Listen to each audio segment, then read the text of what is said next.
stormy seas and lost souls. Who is it? She's dreamt of this before. It's coming. Is it? They say dreams are visions of our memories, thoughts and fears, as seen by our inner eye.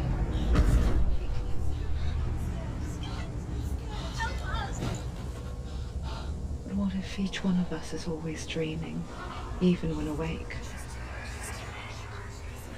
And we only see what our inner eye creates for us. Is this what hell is? A world shaped by Senua's nightmares. Maybe that's why people fear seeing the world through her eyes. Yes, she's scared. Because if you believe that Senua's reality is twisted, you must accept that yours might be too.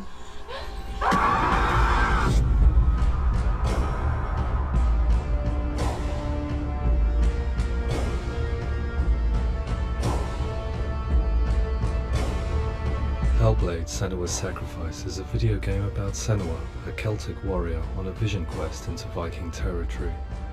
But what sets our hero Senua apart is that she suffers from severe psychotic mental illness. He knows she's getting closer. He can feel her coming closer. She's getting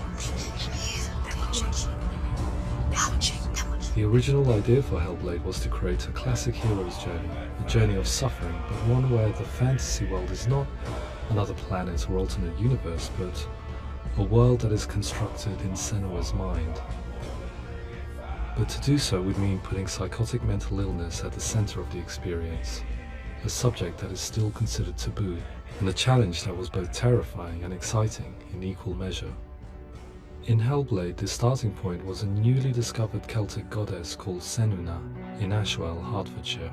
When first discovered, her name was thought to be Senua, a name which I liked and kept. I wondered if Senua might have been a Celtic warrior like Boudica who stood up to the Romans. While the Romans had conquered all of Europe, there was a group of Celts up in the furthest reaches of the Roman Empire that could not be conquered, the Picts. And so the Romans built a wall, called Hadrian's Wall, that spans across Britain from sea to sea to keep the Pictish barbarians at bay. The Picts were known for their war paint, painted on with woad, and their matted hair clumped with lime. And so Senua would be a barbarian Pict in this image. What's your name? Senua. I haven't seen you before. I don't live home much. Oh, Zeno's daughter. I have to go. Wait! Orkney is off the coast of Scotland and was inhabited by the Picts, steeped in history and mystery, and so I made Orkney Senua's home and set the stage for a crisis. In the late 8th century, the first Vikings landed on the Orkney Islands. The population of the Picts crashed thereafter, replaced by the Norsemen of the 9th century. Were they wiped out? We don't know for sure, but it would seem likely given the reputation of the Vikings. The Northmen's brutality is legendary. High-ranking leaders and chieftains of the tribes they conquered were often offered as sacrifice to their gods. The most brutal of these sacrifices was known as the Blood Eagle. I imagine Senua as a young female warrior who returns home from exile to find her partner, Dillion, brutally sacrificed to a Norse god by these hellish warriors from a faraway land. I imagine the horror of this moment and how it would have dragged her deep into mental torment.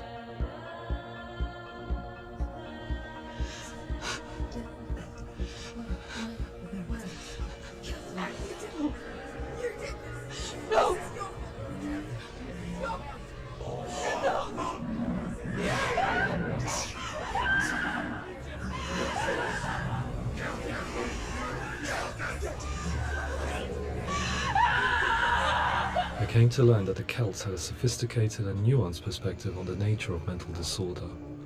One term they used was Gelt. A Gelt is a man or woman who has been driven mad by a curse, battle trauma, or grief. The Gelt would take to a life in the woods in search of penance, punishment, and purgation. And so Senua became a Gelt, cursed by darkness, looking for redemption in the wilds. Another word the Celts used in reference to mental disorders was truth, meaning fool, or Liar. one who utters the words of God. They tell of the mad sinner who flees battle into exile and takes on a beastly nature, growing feathers on his body. The character called Truth in Hellblade is based on a little-known person called Findan, an 8th century Irish Celt who was captured and enslaved by the Vikings, but eventually escaped to Orkney where he became a monk. I will tell you my stories of hell, if I may walk with you. Upon meeting Senua, it would be his stories that fuel her quest deep into their world of gods. The Northmen say the world will come to an end. The sun will grow black, the earth will sink into the sea, the stars will disappear, fire and water will meet, flames will play against the sky. The heavens and earth and all the world will be burned, all the gods will be dead, and the warriors of Valhalla and people everywhere. Senua, prepare yourself for Ragnarok, for it is nigh. So the stage was set for a new adventure, a journey into the Norse underworld called Hell, a vision quest fueled by madness and myth, a fantasy that was created by Senua's own mind, and one that we would experience through her eyes. This is your mission. This is your quest. There is nothing else left. To make a game about a warrior with psychotic mental illness as its central theme was fraught with danger. Mental illness such as psychosis is still taboo and rarely acknowledged in a century of cinema, never mind the new medium of games. Where it does feature, it often conflates psychosis and psychopathy associated with a lack of empathy. It is unfortunate that these two words sound so similar that they are used interchangeably in media. I must admit that I didn't have to look very far to discover my own ignorance of the subject. So we reached out to Paul Fletcher, psychiatrist and professor of health neuroscience at University of Cambridge. Psychosis is a descriptive term, and it refers to having a loss of contact with objective reality. So it's characterized by two main sets of symptoms. One of them is hallucinations, where somebody experiences perceptions when there is no actual objective thing out there to perceive. You're already dead. Who are you? And the other is delusions, where somebody comes to very often bizarre, unpleasant, frightening beliefs when there's no good evidence in favor of them. There's no doubt about it. The source of the darkness is in Helheim, and the goddess Hela holds his soul there. We reached out to Welcome, a biomedical research charity that spends billions on research and awareness programs aimed at improving health. Mental health hasn't always been presented in the media in a way that is particularly helpful. It can be challenging to engage people with the subject matter, and there are a lot of preconceived ideas about mental health, and particularly schizophrenia and psychosis. So we hope our support allows the team to continue to collaborate with Paul Fletcher and with those who have experience of psychosis to create a game that provides a fresh perspective on the condition and allows audiences to engage with it in a way that just wouldn't be possible in any other medium. What started out as a brief consultation convinced me that we were only scratching the surface of an immensely deep and interesting subject that could enrich and change the very nature of the game. That's cool. Thanks so much for coming. Pleasure. Thanks. It's really interesting for me, and I'd love to be involved. It's fascinating. Absolutely. Our understanding of psychosis is still very much a mystery, and ways of treating it are still primitive compared to physical illness. After all, it is easy to see the pain and suffering caused by physical diseases or physical trauma. It is not so easy to see the mental suffering and trauma of severe mental illness. But what if we could find a way to see it? Games are capable of drawing you in for hours on end, playing the role of a character who is different from you, experiencing their perspective, and actively involving you in a world that functions with a different set of rules.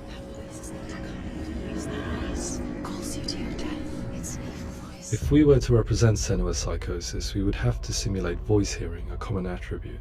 But how can we simulate something we have no first-hand experience of? Professor Charles Fernyhough, a leading expert in voice hearing from Durham University, offered his help. Hearing voices is an experience that is usually associated with severe mental illness, and crucially we know that hearing voices is a part of ordinary life for many people who don't meet the criteria for mental illness. Yeah. Oh, that's not him in real life. We know voices vary according to where they appear in space. Voices can appear far away in the distance, they can appear right there in your ear, they can seem to be coming from inside your head. Based on the information Professor Fernie Ho provided, I put together a sound brief and invited some actors to the studio. We recorded the actors using a binaural microphone, which records the 3D spatial position of sound, replicating the way sound is heard by human ears. It gives you an incredible sense that the person you are listening to is right there beside you. See how she's going.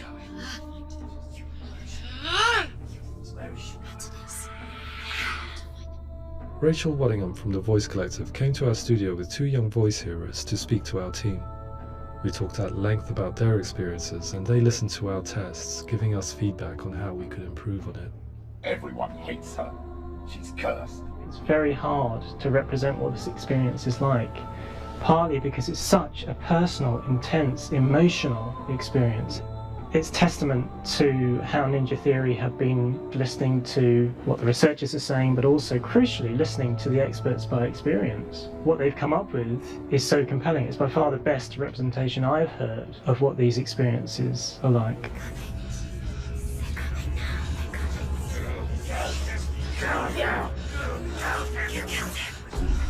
Other common attributes of psychosis are visions and flashbacks. We met with Recovery College East, who work with and care for people recovering from severe mental disorders. A group of service users gave us their first-hand accounts of what they experience.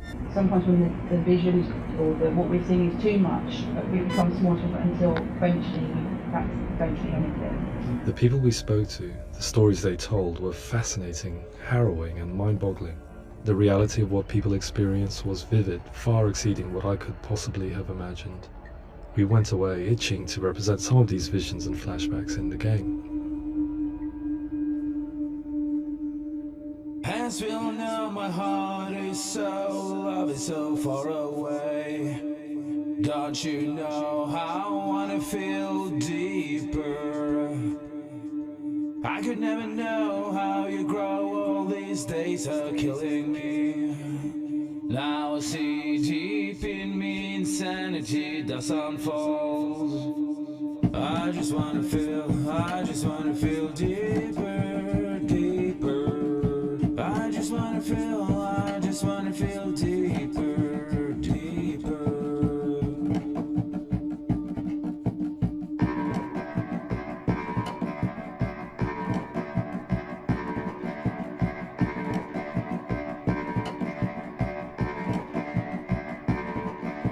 As we all know, my heart is so, love is so far away.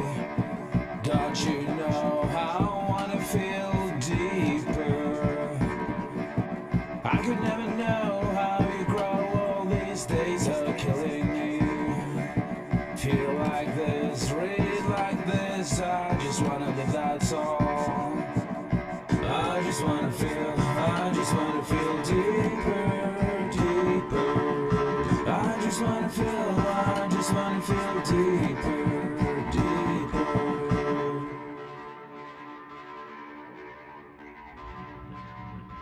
To refine our work, we continue to hold meetings with Recovery College East over the course of a year and a half, showing them what we had achieved so far and refining the in-game representations based on their feedback.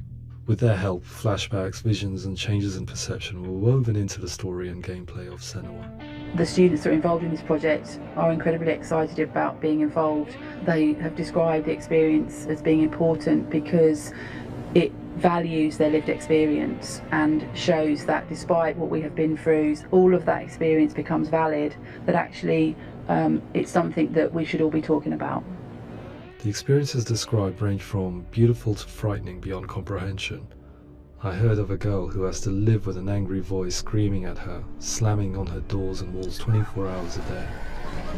I met someone who would often see hanging corpses in a room, so real that she would sometimes try to rescue them. The panic and fear that comes with such visions is entirely understandable, and it can be a living horror for some. Worthless, weak, pathetic. Go on, feel sorry for yourself, because there is no one left to do that for you.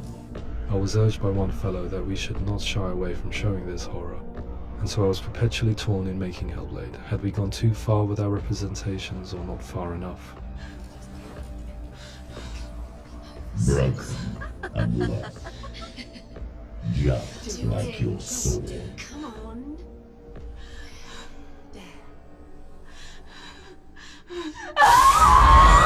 In some ways, voice hearing and visions were the low-hanging fruit, so to speak. There's another aspect of psychosis that is much harder to explain, but one that I think video games are uniquely able to represent, which are often called delusions. People begin to see patterns in the world. They begin to link things that most people wouldn't link. Most of the things that we might think would be coincidence or, not worth commenting on. Nevertheless, that might have a particular salience or importance for them. One individual described how everyday words, sounds, colours and objects were steeped in meaning to him, forming a strange and sinister puzzle that he was determined to solve but could not quite get to the bottom of.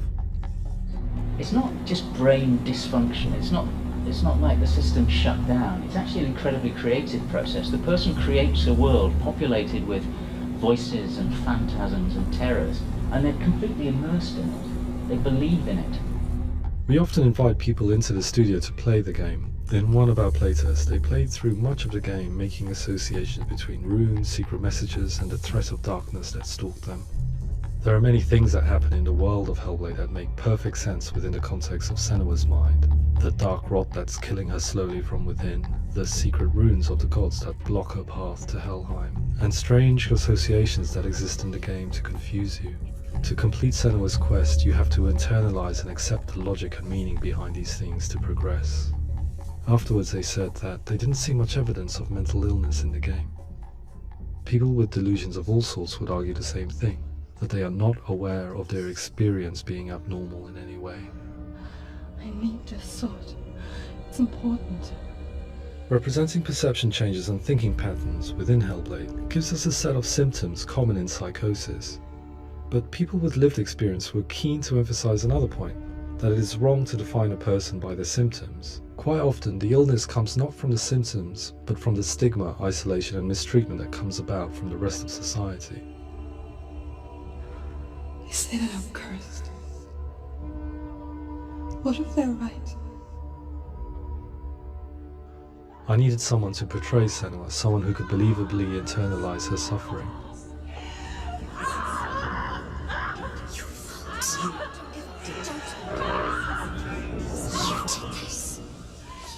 Melina Juergens, our video editor, had been a stand-in for Senua over a few months while we perfected our motion capture techniques.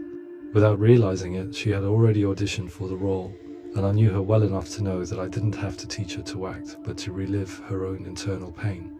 As often is the case, those who have suffered mental anguish are never far from us.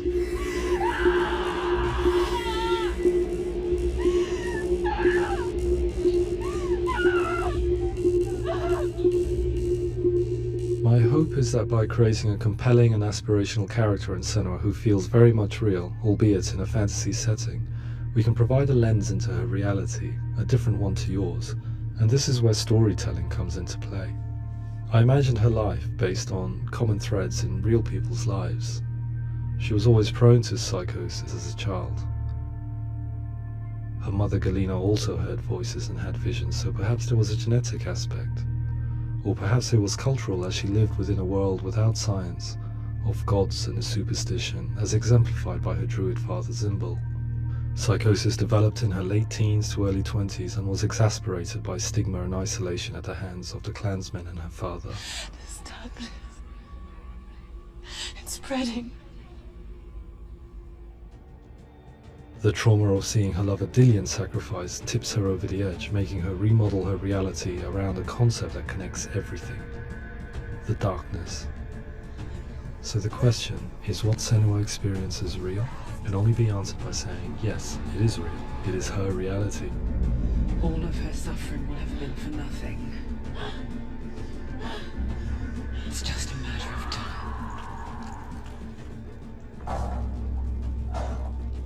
Towards the end of the project, service users and professionals that had collaborated with us were invited to see the near-final game. It was a chance to see if the game had reflected their views or if it had misrepresented them. For me, being involved in especially developing Senua's character has been really important, and being able to bring in my perspective and what I see and what I hear, and having that built into the game has been a real privilege. It's gritty and it's meaty, and there are some tough subjects in there that are being tackled with honesty.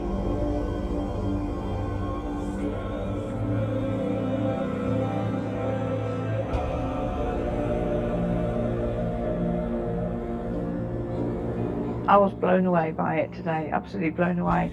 It was just fantastic to get the opportunity to use our lived experience in a very creative way. There's nothing tokenistic about the work we've put in. It feels like we've been listened to, things have been taken on board, and I think there was a lot of realism in the game itself, and it feels very authentic.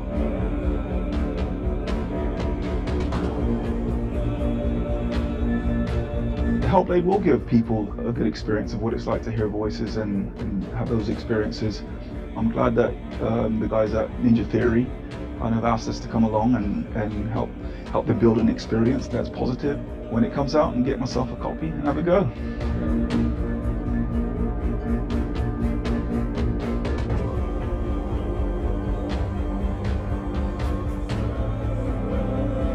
I think all the way through I was really inspired by how the conversations have translated into the game in a way that I think I didn't imagine was possible. So wonderful, really wonderful.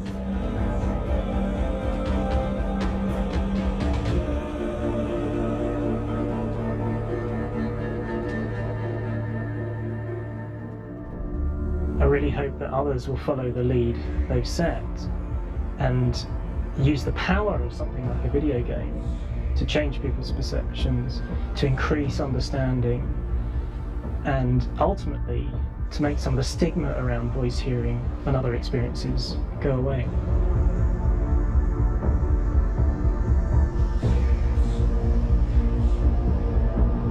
For me, it was really exciting to see something that I explore scientifically being represented so beautifully in a character who's trying to penetrate the mysteries of the environment in which they've been placed, with all of this strange uncertainty and noise and conflicting information that they're getting.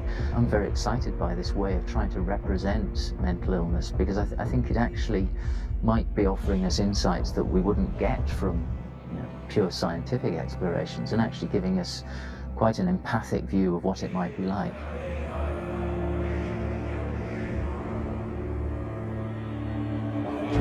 Mental illness has been with us for as long as we have been on this planet, but why? Why hasn't evolution stamped out this weakness from within our gene pool? I often pondered this question until I realized that the question had an inbuilt flaw. It assumes that being and thinking differently is a weakness. The only reason we have computers, spacecraft, medicine, poetry, art, and yes, even video games is because individuals are able to simulate new abstract realities in their minds and share them with the rest of us. We need people to be willing to see differently in order for us to progress and survive as society. And we need to be open to these new ways of seeing. And it is this spirit that motivated me to create Senua's story and share it with you.